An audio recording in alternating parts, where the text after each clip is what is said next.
Hello, everybody. Yes, we are live again. We are waiting for Boogaloo Shrimp to join. Hey, what's up? So we have like a 15 minutes delay. We are just waiting for Boogaloo Shrimp so we can have the interview. We had the live before. Hey, Kate, what's up?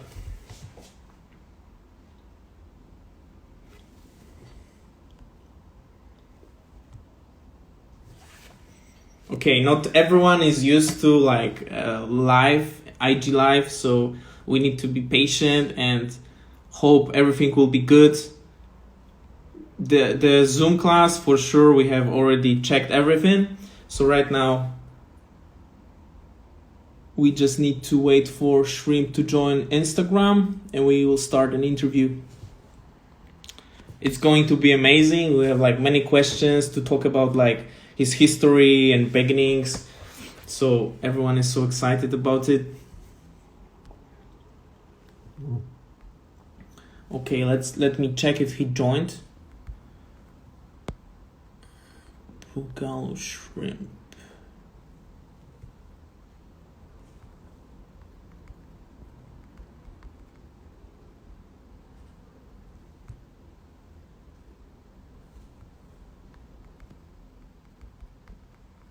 Yeah, I need to send the information to Shrimp.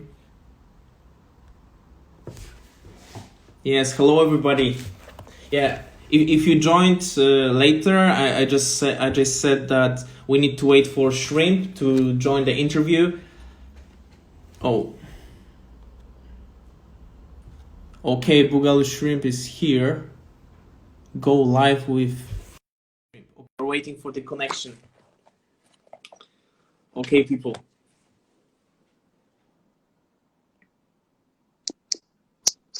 Hello, Boogaloo Shrimp. We made Buenos it. días. Buenos días. It's good. It's good to see you. It's good to be working with you.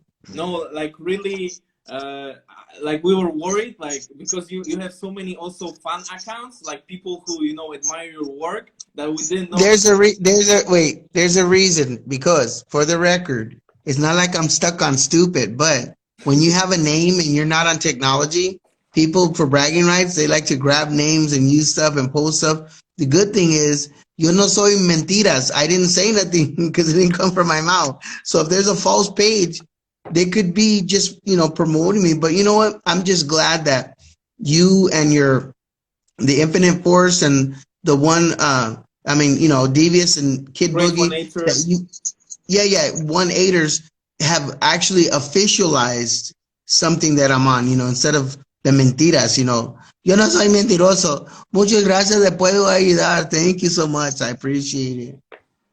Okay, Boogaloo Shrimp. So let's start an interview, and Dale. we would love to hear about your history, like where and when did you start dancing, and how you Yes. became like such a like dancer that has so much influence in the dance world. So we are all excited about it, and we are waiting like about like your answer. Like, what was the year of your beginning of dance? Like, Right now, you know what? The year that I started was 1978. 78, we had Saturday Night Fever, disco was happening. Everybody was dancing, right? So I was a little travieso watching everybody dance, but people forget, well, while disco was happening, the robot was happening as well. Some people disco dance, but other people, they were doing the robot. So I used to look at people at school doing the robot, but they didn't do it slow, they did it faster, and so I guess that generation was more getting into not the slow robot of Shields and Yarnells. They wanted to speed up, before I started looking at the people in my neighborhood doing the robot. Slim the Robot from the Lockers, Rerun and Shabadoo. Slim the Robot, he had a clean robot, but he wasn't the only one. There were a lot of people who had their interpretation of the robot. And the thing is, just like popping, there's a lot of people who interpret popping. yes. Well, back then, I seen some people do the robot slow, Mm-hmm. And if anybody's seen the robot slow, actually, no disrespect, it's kind of boring because you're like, okay, speed, I want to see more. But when somebody starts popping and they start moving quickly or animated, now it's a totally different robot. So I was glad that I came in a time when I seen that animated kind of robot that was a little bit faster and was more hot, but was more harder, you Mm-hmm. know. And so I immediately started picking up that, but I didn't call my style roboting. I was dime stopping. I would bounce. I would do the robot and I would bounce. Okay.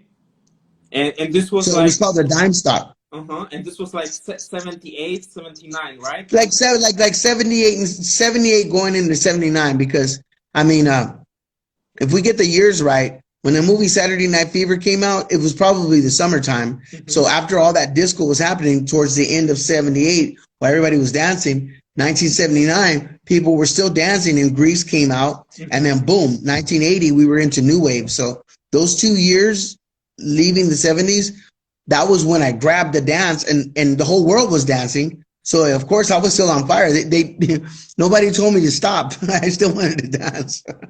And someone from your family also danced, like, or because I heard Yeah, you well, had like brothers, like and sister. for the record, I had a family that was into music. Mm-hmm. Um, my uncle, he played for a group called the Silvers. Boogie fever, baby. You know, hotline, hotline. So he was a bass musician, and he also did some studio sessions for a group in the South Bay called War. War was me and baby brother, the low rider. You know, they're from Harbor City in the South Bay, so they were like a Chicano black and Mexican music group, War. So everybody that lived in the barrio, you know, the blacks and Mexicans, they were like, okay, you know what? Let's use music and their cocina and let's get together, you know, and Mm-hmm. make something. So my family used to play with the Latinos that knew funk and knew Mm-hmm. cumbias and congueros and whatever. So So you we could were hear the always music even when you were like a small child. I could hear the music and I could feel it's como la vida, you know. I was like, oh, okay. I knew the music, but it wasn't until the people from LA and other parts up north started coming down and bringing their influence. So now I was able to see, you know, like oh, the real funk, you know, the real serious funk mix. And so when you look at the dance style, let's going from the robot into the 80s. Mm-hmm. If you listen to the music, disco was tuma tuma tuma tuma tuma tuma, but in the 80s it was Yeah, it changed definitely.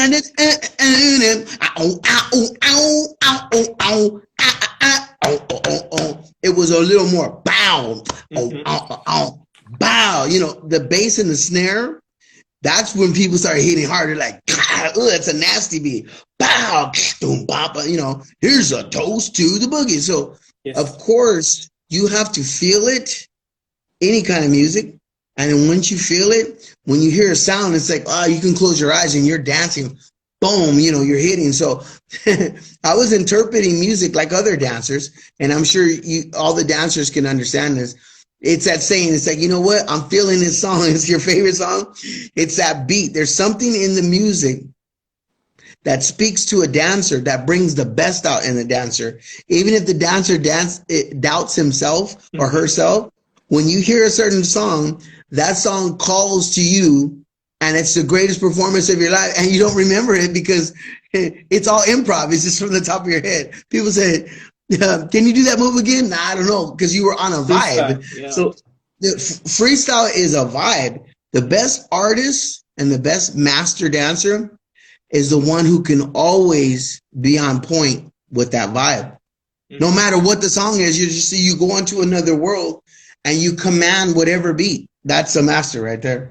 Mm-hmm. Yeah, it's Okay. very true. Okay. So right now we are like in the beginning of 80s, and back then you were a teenager. Am I right? Yeah, a little travieso in the calle eating my tamarindo candy and playing marbles and looking at cartoons. So what? When was the first time you saw like Robert Shields and the Jarnell and like? Well, to be very honest, they were already on television. Robert Shields and Yarnell, they came from San Francisco's Pier 39 and dancing as mimes on the pier, but they got so much attention because San Francisco was an international place. So people from all over the world were coming in that area, and they got discovered, and they had their own TV show or whatever. So I found out about Robert Shields and Yarnell when people started. You got to remember, people were coming down to LA for schools and jobs and stuff. So a lot of the people in my neighborhood and in the area, the South Bay, Carson, Long Beach, or San Pedro, people were coming down from up north, San Jose, Fillmore, everything. And what they did was they would tell us stories. So if I didn't meet like a certain dancer or the Electric Boogers or anybody, people would be like, hey, man, you know what? We were at this jam and this guy was doing this and he was doing that. So by them explaining it, I could actually visualize what those people were and see their movements. When it came to the robot, Shields and Yarnell inspired a lot of dancers. There was a group called Granny and the Robotrons up north, Granny and Robotrons. And the thing is, I think before that, it was the Demons of the Mind. And then they became Media Circus.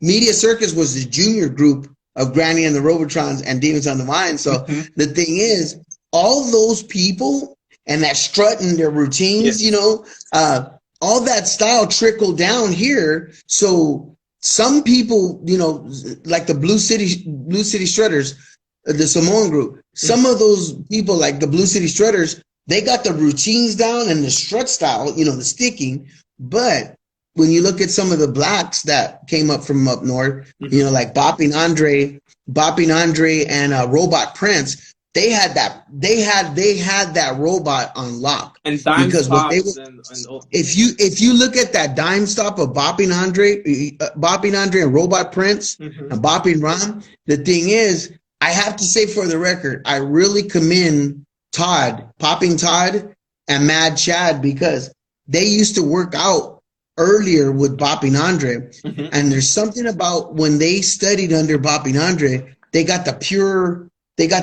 robot style, especially Mad Chad. He's like a precisionist, a robot. I mean, that's his thing, and he mastered it. Whereas Popping John, he does his, but yet he has his slow motion style. So you know what? Everybody, all these young artists and these new pioneers, the Nuevo legends, I call the OGs, Boogie Frantic, of course, Devious, all these young guys, Burst Rock, all these guys that have taken the LA style, the bop style, the waving style, and put together their unique thing.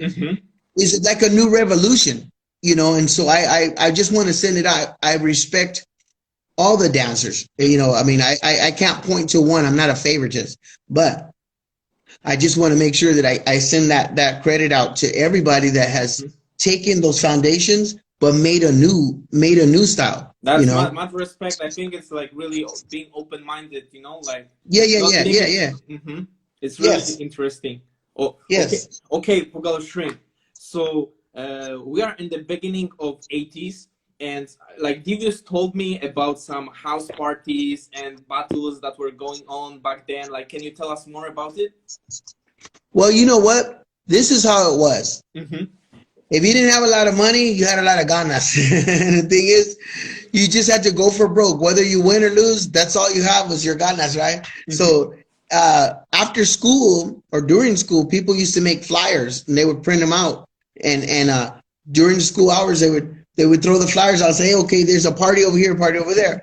And 9 times out of 10, if you wanted to make a name, and if you were from a certain neighborhood and you wanted a new place to know who you are, you would go out there and go up against the best person at that party or in that neighborhood. And if you won, you got the whole neighborhood going, wow, man, you know what? This guy came in our neighborhood and he beat our homie. And then plus too, everybody was dating. So of course, for bragging rights, all the girls would be like, oh, who was that guy? He's like, oh, wow. So of course you had your little swagger and your little bragging rights, so, I mean, it was a way to get an identity out of the neighborhood, a clean way. If you can dance and you have respect, you could make friends, and you could go, I mean, you could go outside of your neighborhood and say, hey, you know what? After school, I got friends over here in this town. I'm gonna bounce. And now it was like our way of social networking. If you could pop and you had the right attitude, you got more friends. But if you had the wrong attitude, they didn't even want to hear you. So, some people have respect and some people get checked, and so those were the parties and the places that I made the rounds.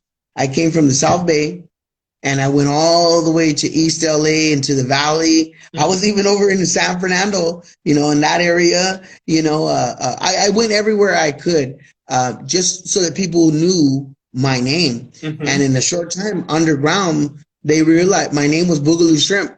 If you look at my name, a shrimp is a real small fish. Yes. But very tasty, because shrimp is like, when you order shrimp, it's like, I want shrimp. Camarón is like, camarón pela, tú quieres, camarón pela, te doy. So the thing is, I was Boogaloo Shrimp, el camarón pelado. I love the energy, shrimp, like really. No, it's true. See, because I would go in the black neighborhoods and they'd be like, what's up, shrimp? Okay. But the Mexicanos would be like, camarón pela, tú quieres, camarón pela, te doy. So the thing is, ay, camarones, ese vato como bailar. Uy, so you can tell I've been in East LA. When they saw me over there, they knew, okay, he's black, but he has respect for the culture, the Latinos. So I didn't get into any problems. And, of course, I learned Spanish from the streets, just like people learn English. You don't got to go to school. Just ask the person and you bounce up, and now I'm speaking Spanish, right? So yes. I learned to adapt. I learned to adapt to anywhere I was, whether it was Korean or Asian or Japanese or wherever, if whoever I was with,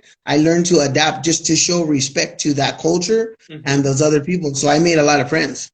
No, that's really nice. And it's true.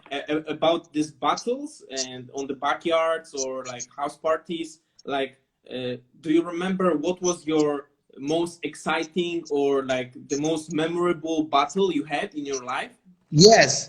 It's the battle with the guy that's on this IG teaching, Darrell Stokes. The thing is, yeah. Really? I went against a lot of people. Okay. No. I went against a lot of people to get my name and hold the title. It's like fighting. If you win, everybody talks about it. The cheeseman, right? So the thing is, I made my way LA everywhere, right? So when in East LA, there was a group called Showtime.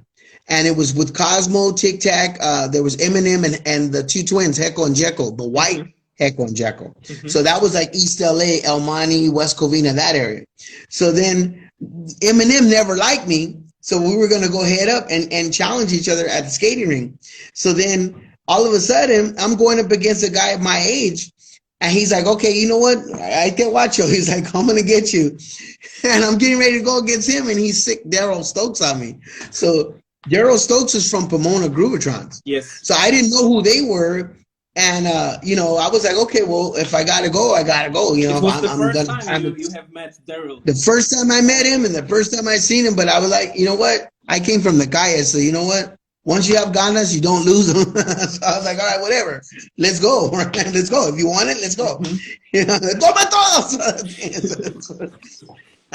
So the thing is, I was like, I don't care. I'm going to go. Toma todo. So the thing is, I was worried because I didn't know what I was going up against. But I'll tell you what, it changed my life, because when Darrell Stokes, the stage was set, when Darrell Stokes called me out, I don't really think anybody knew what the heck he was doing, because at the time, everybody was just doing very simple waves. He was the master of waves. What was the year of it? Do you remember? Like this year, I would say probably 1981. Okay. It's got to be 1981, 82. 1981 and 82. Go. So here's the deal. So when he comes out, everybody was looking at themselves like, what the heck is this? Because we had never seen, nobody in this area had ever seen his style. He was a grand master, not a master, a grand master of the art of waving. Before he came out, everybody was doing the follow wave, where they would follow wave, or, just do. Darrell was throwing the ball. Darrell was like a scientist. He did his fingers. He was really intricate. We were like, whoa. This guy could wave he could wave every part of his body, and it was something that nobody really was prepared for because he was introducing a new style. Mm-hmm. So what I was doing, I was looking at what he didn't do. And the thing is, I could hit, I could bop, I could animate, I have my waving. But as I realized very quickly that he was giving me a run for my money, every time he kept coming out, it was just like, whoa, you know what? This guy, I got to do something. So what I had to do was I had to revert to adapting to his style. As he kept coming out, I was looking at what I was up against. And I used his style against him. I was able to start doing his style with my style. So now everybody say, oh no, now they're, wait. Now we tied because how can he beat himself? You know, I mean, he was a master at what he did, but we were going back and forth, and it just wasn't stopping because everybody was saying, well, we can't really call it. Nobody was better than the other one. Mm-hmm. So at the end of the day, we tied and we made friends. Nice. Because you know what? The thing is, I've always had respect for something that I learned from, mm-hmm.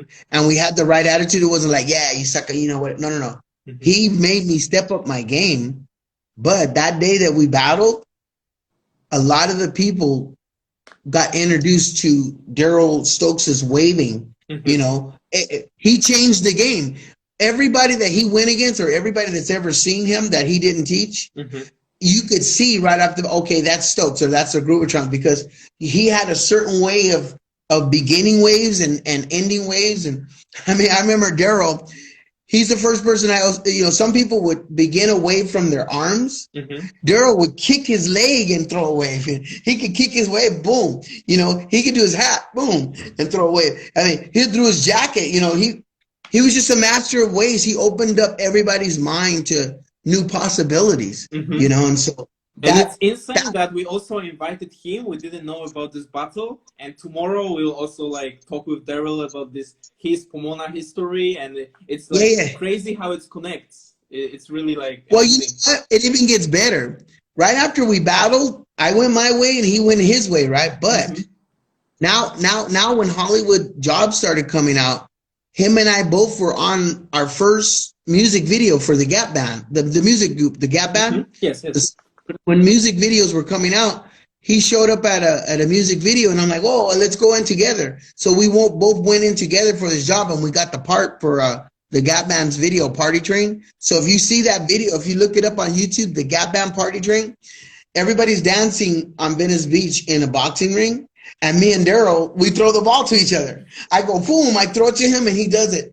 You know, and so I just thought that was the beginning of respect from the neighborhood. It's like we came from the calle, we battled, we were, hermanos in the arts, and then we both did a job in Hollywood together. So mm-hmm. now here we are, 2020, on the COVID-19, teaching people that want to learn, So it's, thank you guys for having us. No, thank you for. I never consider him an enemy. He's my hermano in the arts of dance. Mm-hmm.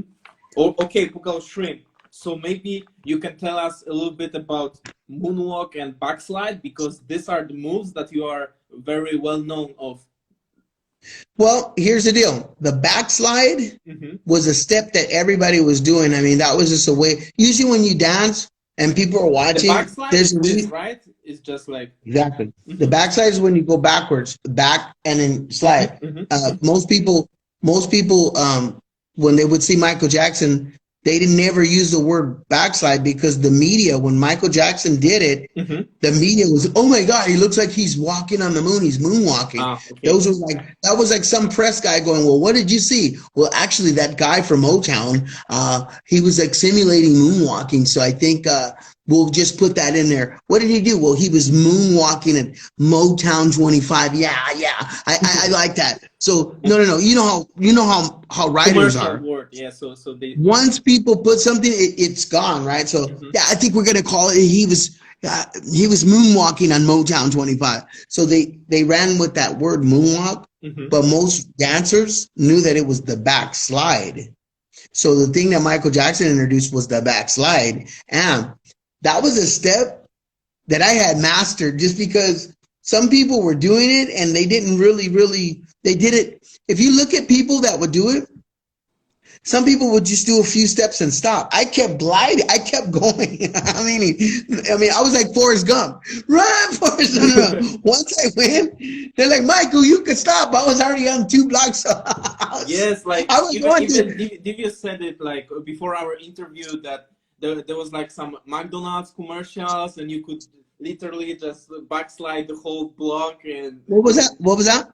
no, I said like when I talked to Divius about it, he said like you were in some McDonald's commercial and also Yeah, actually, you could actually, I had backslide mastered. one block. I mastered that step so well Mm-hmm. that when it came to my name, people are like, "Oh, you know what? That guy could glide. That guy could glide." They said when people mention my name before the movies, they're like Boogaloo Shrimp. They said, "Hey, that guy, he can animate and glide." Those were the 2 things everybody said. That's what you're up against. I would animate and glide. So the thing is, I did that step so much. I wore the bottom of my shoes out everywhere. No, my mom used to go. She would hate it because I would go through shoes like crazy because that's all I did was like, it's just like working out. If you're pumping iron every day, you're going to be like, Arnold, yes, yes. But the thing is, I was gliding every day because that was my ticket, right? So I would pretend that I was a robot and animate and I would glide. And so the thing about the backslide, once everybody started gliding, I realized the weakness. It was like they would only do a few steps, but then that was it. Mm-hmm. If I could do it, I used to go as far as I could because I was the mascot for my high school. So if you ever know anything about a football game, a football field is kind of big. So the thing is, when everybody was in the stands, I was like, okay, let me start right here and get the people from this end of the stand all the way. So I would go glide, and then to take a break because that's a lot of pressure on your legs and your on your hamstrings, right? So the thing is, I would go. And when I felt like I was tired, then I would float or moonwalk, meaning I would glide, and then to rest, I would moonwalk in place or go around in a circle. And then continue. So that was my resting. So there you have. Now I was developing a moonwalk backslide combo. So every time I got tired, I would because that's kind of slow. So I would slow my pace and then keep going. No, this is like really like amazing story to hear. So It's true. Moonwalking was it's like resting time. I think for everybody that knows how to do it, when you're popping, no, this is very true. And for every dancer that ever glided or moonwalked or float, they know this very secret. If you're doing a show and you're putting out aperture and you're tired, but the audience is still waiting for something, if you slow down and glide, you can rest. No. You can breathe. You're like, oh, okay. You go as long as you can, and then you get to your second round, and you go more. So that's the secret. I was resting. Wow. No, this is really It's true. incredible to hear. Okay. So Boogaloo Shrimp, what about grunt moves?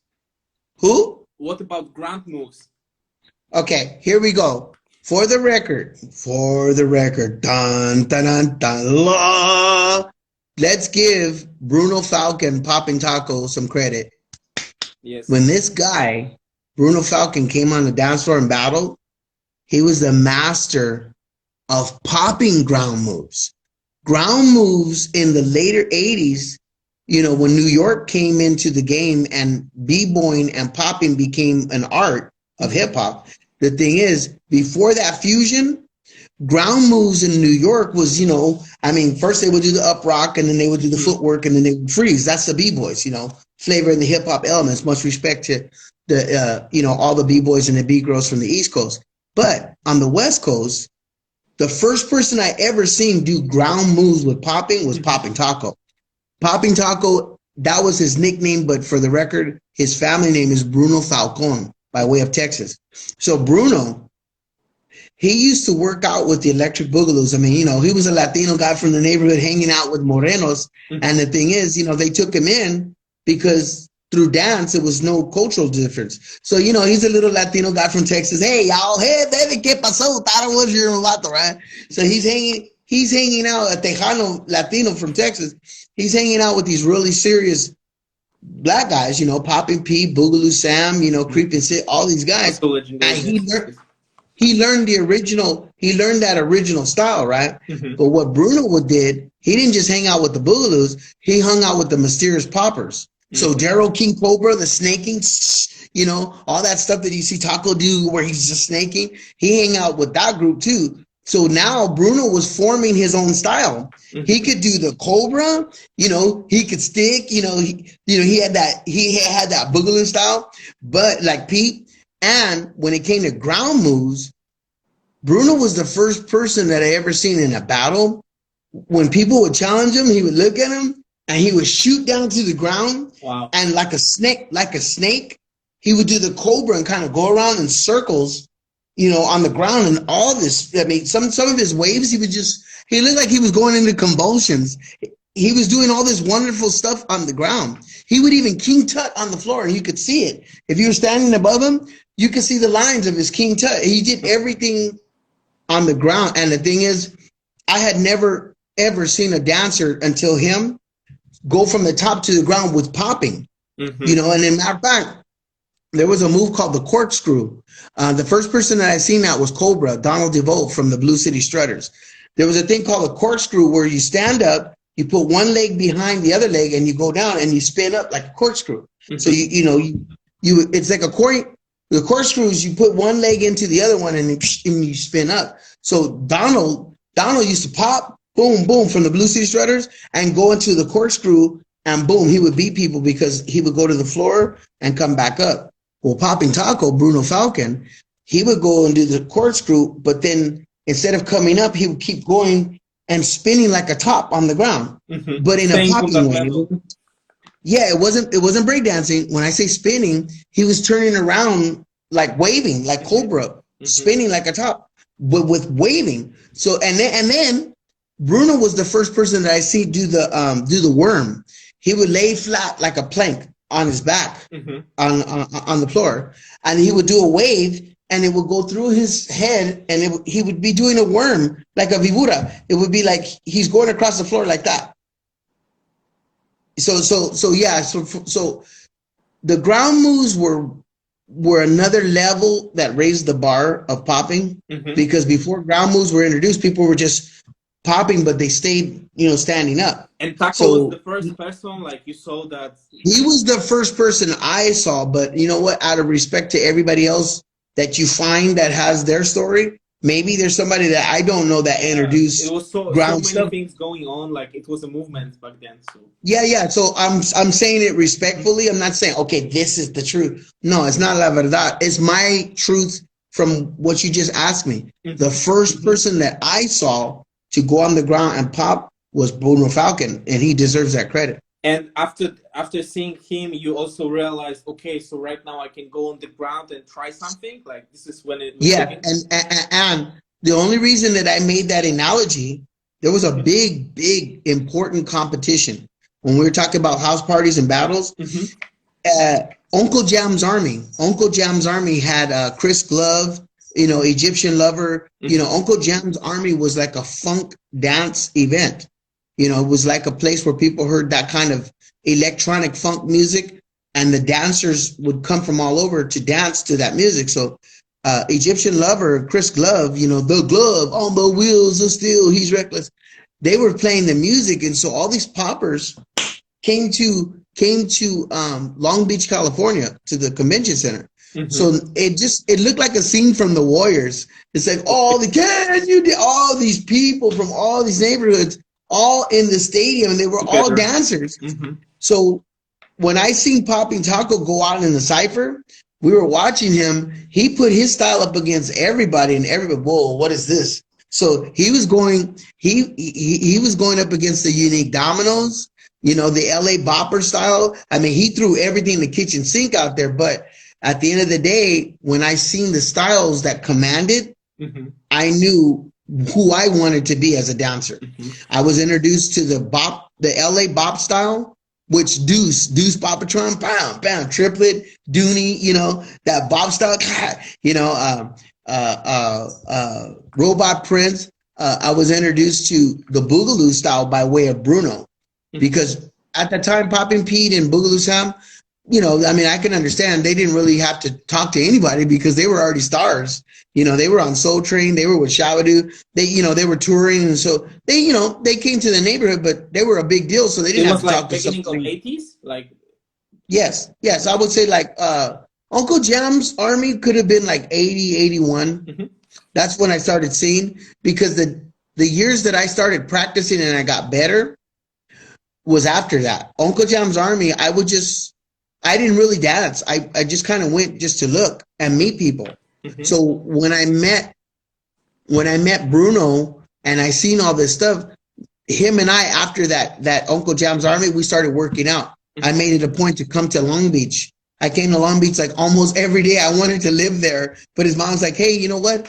No disrespect, but that little black kid probably has a family that is worried about him. You need to get him to go home." I just wanted to live there. It's like I felt like I found like a new brother, somebody that had something in common with me, Mhm. and it wasn't like a vario thing. So it was like, oh wow, man, I'm allowed in this Latino household, and I'm negrito. Oh wow, you know, it's like, give me some arepas. I wanna eat it. So the thing is, I was just always there, and all we did was just eat, practice. I was eating my carne asada and my carnitas or whatever they were cooking, and then we would go out there and practice until I would just be so tired, because That's it's almost like incredible. working out. It's like working out. If you're popping that long, you'll be like, you know what? I gotta go to sleep because you're tired. And you were like we, 14, right? Like, I was probably 12 or 13. oh my God, so Well, young. think about it. No. Think about it. To back that up, I was practicing probably like from 11, 12, and 13 practicing. I got really good at 14 because that's when I started working. At 14, I was on tour with Lionel Richie. At 14, I was on INLA. At 14, I did Shaka Khan's video. So the thing is, I was 14 when I did Lionel Richie's video. So to get to that point, I had to practice, right? So I Yes. was practicing at 11, 12, and 13. Wow. No, it's true. No, no, this is like really amazing that like this kind of year You can't because get work unless you're good. So everybody was like, this guy's really, no. At 14, if you look at breaking and entering, I was on stage with Puppet Boozer from the Electric Boogaloos, Mhm. Poppin' Taco, Shabadoo, and Ice-T at Radiotron at 14. And this That, is straight related right. to like next question, like how did you got into this Hollywood project? So this is how, right?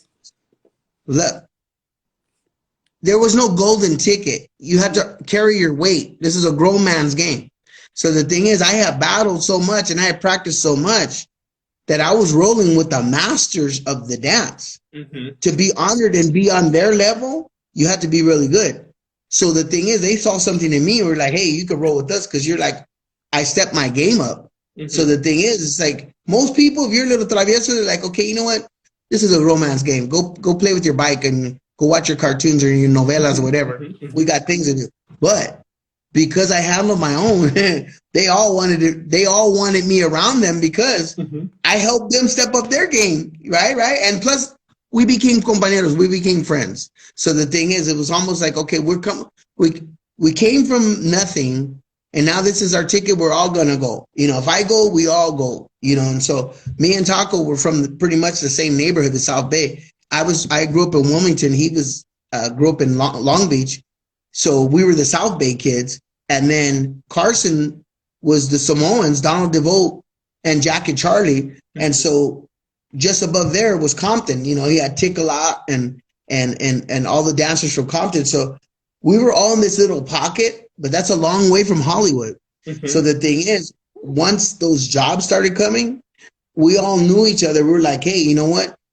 People would get on the wire and say, hey, look, they're doing a video. Or da-da-da-da. So just through word of mouth without an agent, you know, through word of mouth and phone calls and borrowing somebody's car, we would get to the audition or get to where we got to go. And that's how it was back then. That's why there were so many things that you see us on, because we wanted to get like everybody else. You want a better job, you work for it. Mm-hmm. So we were like, okay, you know what? Instead of just dancing in the clubs and battling people, let's make some money. Yeah. So the thing is, we were already on that grind. And the person that brought us to the next level of Hollywood was Adolfo Quinones, Shabadoo. Mm-hmm. Adolfo Quinones used to work with Tony Basil with the group The Lockers.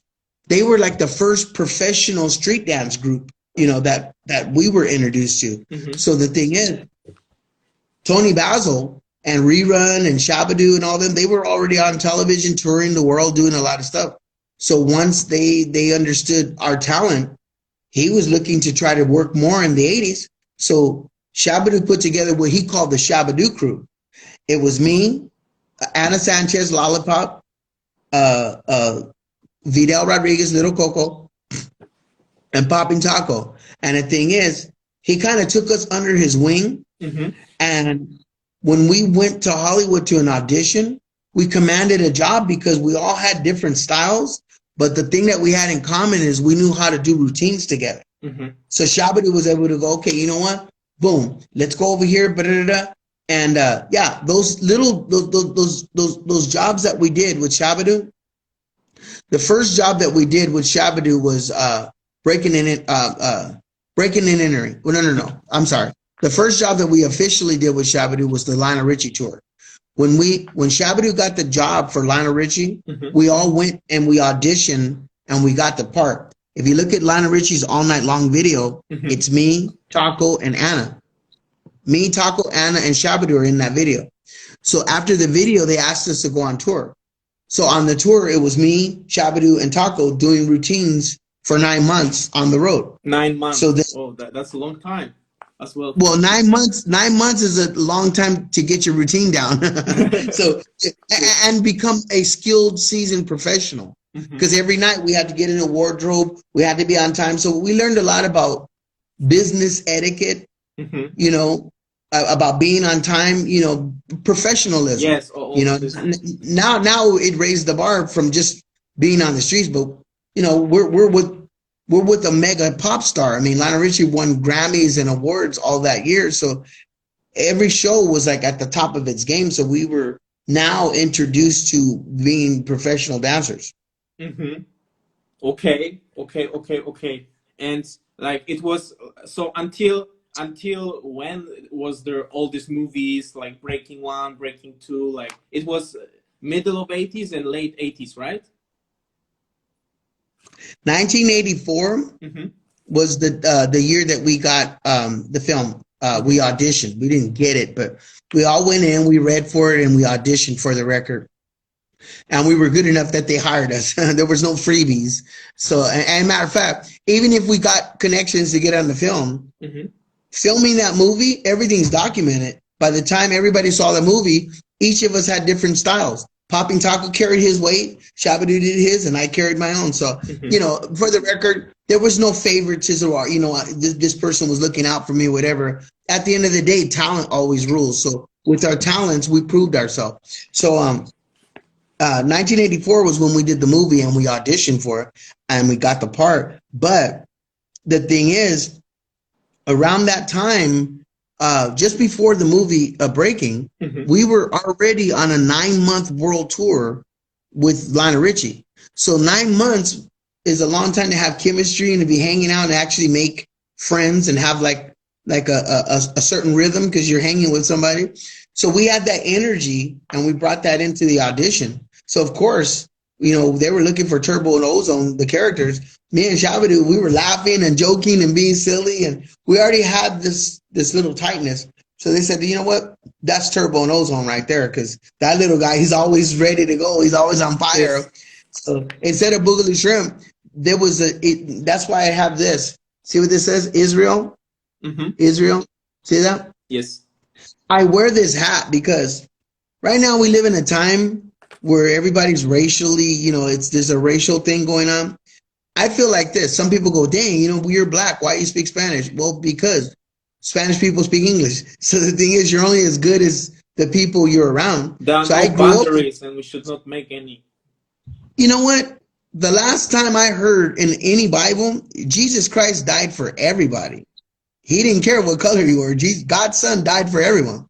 So if he set the example that everybody's equal, who are we? So for me, I'm like, okay, if Latinos wear the Lakers, I'm gonna wear something that says Vicente Fernandez, or I'm gonna support something of their culture. Israel, the company that did breaking, they were from Israel, Jerusalem, and in Tel Aviv. So Menachem Golan, they did the movie Breaking. Without that movie, we still would have probably been in Nevada or whatever. So, I wear this hat to remind me that no matter how good my talent was, I would have not had a movie if it wasn't for Israel company to say, hey, wow, you know what? These guys have something. Let me give them a chance. Wow, this has and a lot of meaning. No, it's very true. The movie Canon Films, that's from Israel. They took a chance on us. No one talks about it, so like it's something really new to hear about. Well, I'm wearing a hat. I'm wearing a hat because it keeps me grounded. This whole hip hop thing is now, it's spiral and it's big, but nobody would know who this guy was. Do you see it? You see it? See the bro? Can you see it? Boogaloo. See that? Yes. From the iconic scene from Breaking, right? But it happened because of this. So, I support. I support. That gives credit because we don't know about. Well, you know what? That's just me. There's a lot of people who want to be like, yeah, it's all about me. But guess what? No one person makes a team, even a football team. The star player, he gets glory, but you got to give love to the whole team. So no, this is for me, I'm giving respect to not only the Infinite Force, but all of you, but also the people who helped start me. You know what I'm saying? It's just the right thing to do. Morally right now, there's a lot of people who deserve credit, and they're not going to ask you. You just do the right thing if it's in your heart. And after reviewing everything and preparing for this interview, I was like, okay, well, you know what? This is not the Pauper's Picnic. This is not World of Dance. This is a certain format that's still universal. But through Infinite Force and your team, this is hopefully going to be a precursor to other things to help other people. You know what I'm saying? Not just me. Best about it, to also highlight like the legendary dancers or some dancers that influenced like many people, and right now like they are not in the fame or anything. Like there is so many like dancers that are inspired so many people and are iconic, and we really try our best to provide it to more people, not only the new generation of dancers, like respect the history. And I think it's really amazing that we can have this kind of interview even during the coronavirus situation when we all have to stay home and we cannot meet and communicate like in normal ways. So I really appreciate your time, and also like amazing help from Great One-Eighters and Devious to arrange it, to help us arrange it. It's like really our whole team was so excited about it. Yes, mask. I got my corona. I got my COVID. It's a needed COVID. You are prepared. Me too. Oh, and I have one more question that comes from Robozy from Germany. He asked like, how is it important for you to be unreal when you dance? This is really deep question, actually. No. I'm laughing because, for the record, danke. I was able to go to Frankfurt and Munich back in the day, and so I really like what he said. It's very important because for me, I wanted to as I grew up, we're talking about, let's go back. We were talking about in this conversation how I started dancing from 11, 13, and 14. Obviously, I was a student of my own art. So now while all these people are doing all these wonderful things and making a name, I was trying to find my way, like where do I belong in this world of dance? So as I started practicing and advancing in my studies, I really wanted to make sure that I stood alone in my style. And so I practice every stop and everything I could do to make myself not look real. I studied, science fiction, Jason and the Argonauts, Clash of the Titans, a lot of the stop motion characters of those films. And it wasn't until, you know, in the 90s when Kid and Play, Bobby Brown, MC Hammer came in. Everybody was doing a new style of dance in the 90s. They weren't popping. So the thing is, I was like, okay, you know what? How am I going to work? What am I going to do different? And sure enough, while everybody was doing the Running Man and doing all that stuff, I was practicing, and then I finally got it. I told my agent, I says, you know what? I don't want to do music videos. I want to do science fiction. I want to do special effects. She's like, what? I go, yeah.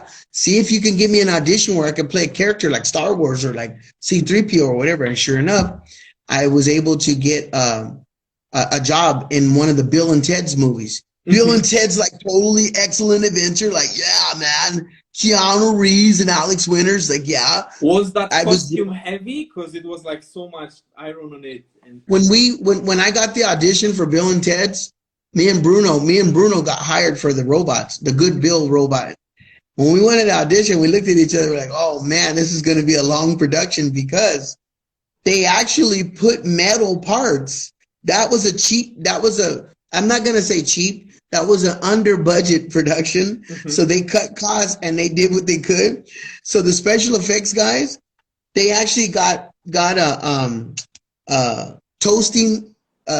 toasters and metal parts and scrap metal, and they painted them, and they, you know, car parts to make the suit, and they painted them. It wasn't fake. It was like real items. No. That suit was heavy. Wow. It was heavy because they wanted to make it look real, right?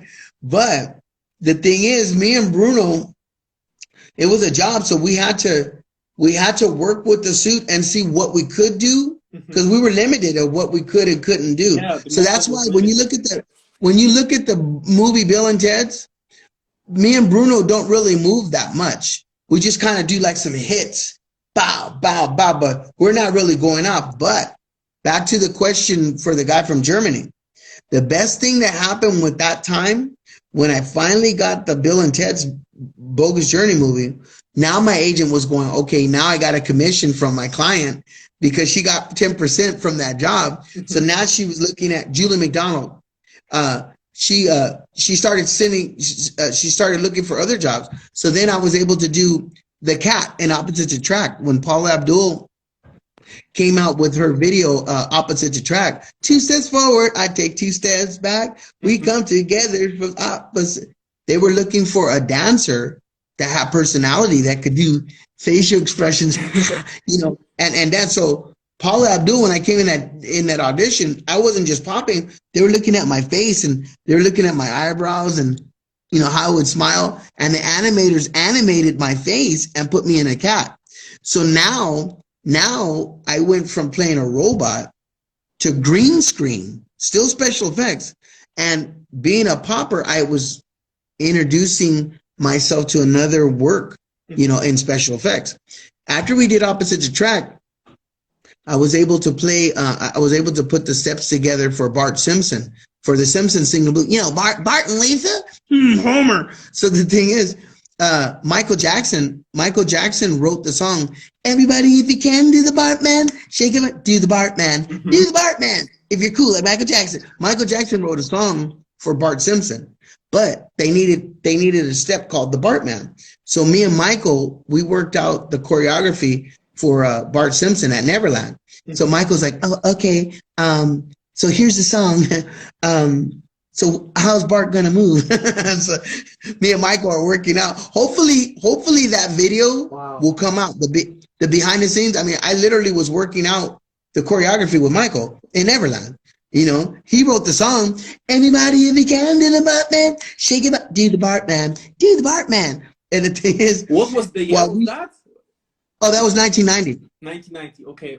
Yeah. So after I did that, now I had 3 jobs in special effects. Now I was on a good one. Now my agent really loved me because now I wasn't just a popper. I was moving into special effects. The ultimate, back to the question with rounding out the question from Germany. The reason why it was important to concentrate on detail, my greatest job as a robot was the robot Steve Urkel, the Urkel bot. Lauren, did I do that? So the thing is, no, Oh no, my no. God, this This interview episode, is epic. I love it in this every centimeter. this episode of Family Matters with Steve Urkel, did I do that? The thing is, it was like, if you look at the detail, Mm-hmm. you could see that I mastered the robot. Matter of fact, this episode came out in Germany, in Deutschland. Yeah, that it is in Germany, in Deutschland. Probably Yeah. you have to So check it out.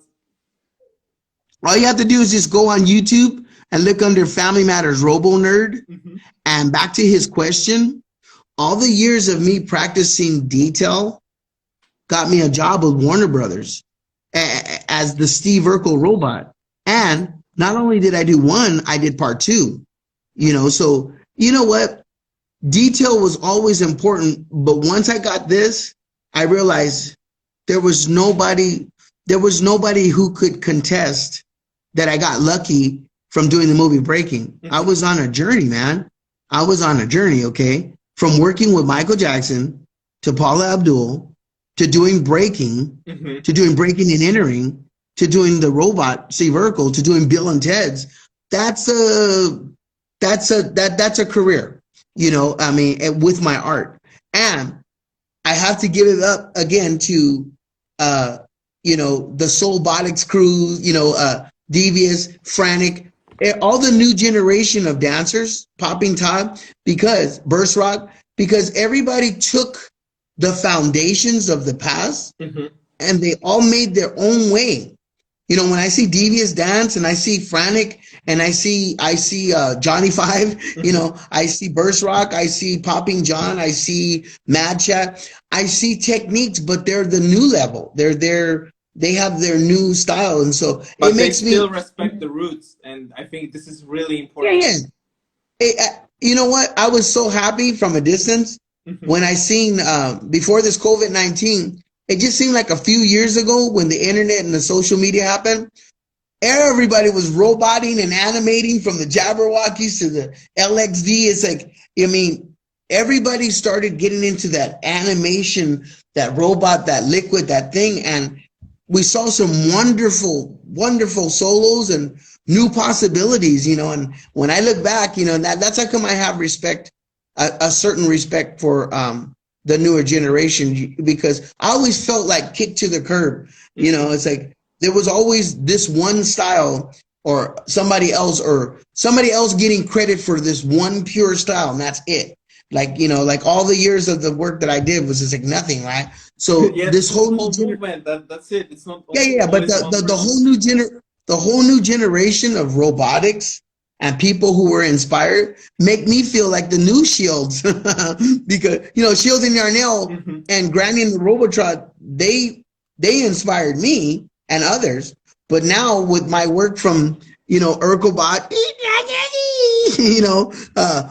the stuff with Michael, the stuff on Breaking, I'm inspiring a new generation, or if I've inspired them. And so I thank God Almighty that I'm alive and well enough to just see the unity within dance, to see how everybody's still searching for answers to become better. If anybody knows anything, the scene loves you, like all what you have done for us. And it's amazing, the dance scene, like you are an iconic dancer, and it's amazing. Like we can have this kind of art interview. And right now, I see we have only 1 minute remaining, and it will cut. Okay.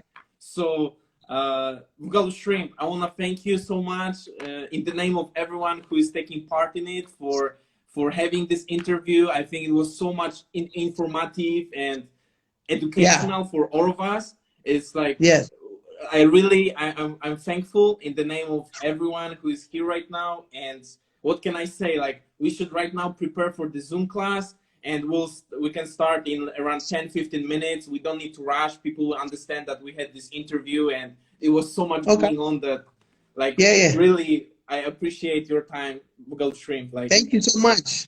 Thank you. Okay, so people, if you want to register, I'm checking right now the last registration, and we'll start in 10-15 minutes. So thank you very much, and thank you, Shrimp, and let's be in touch. Thank you so much. Okay.